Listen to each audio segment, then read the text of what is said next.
2008 Maharashtra bomb blast ఘటనలో అప్పటి కాంగ్రెస్ ప్రభుత్వం హిందువులపై ఆరోపణలు చేసిందన్నారు గోషామహల్ ఎమ్మెల్యే రాజాసింగ్.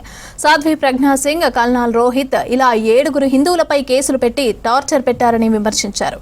ముస్లిం ఓటు బ్యాంకు కోసం కాంగ్రెస్ రాజకీయం చేసిందన్నారు రాజాసింగ్. 17 ఏళ్ల తర్వాత ఇప్పుడు ఎన్ఐఏ వాళ్ళని నిర్దోషులుగా తీర్పు ఇచ్చిందన్నారు రాజాసింగ్. 2008లో మహారాష్ట్ర మాలేగాంలో ఒక బంబ్ బ్లాస్ట్ జరిగింది. ఆ బంబ్ బ్లాస్ట్లో 6 చనిపోయినారు. ఆ సమయంలో ఉన్న కాంగ్రెస్ గవర్నమెంట్ హిందువుల పైన ఆరోపణలు చేసుకుంటా, ముస్లింలకి హ్యాపీ చేయడానికి, ముస్లిమ్స్ ఓట్ బ్యాంక్ రాజకీయం ఆడుకుంటా అప్పుడు హిందువుల పైననే కేసు బుక్ చేసి జైలుకి పంపించినారు. ఇవాళ 17 ఇయర్స్ తర్వాత ఎన్ఐఏ కోర్టులో ఎంతమంది అక్యూజ్ ఉండే అందరు కూడా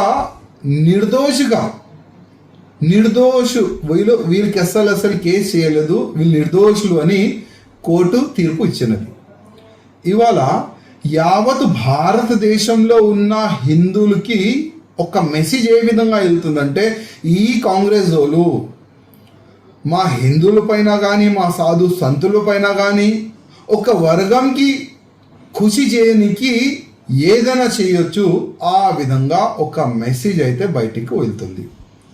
ఇవాళైనా కాంగ్రెస్ వాళ్ళు క్షమాభిక్ష అడగాలే మా సాధు సంతుల ముందు.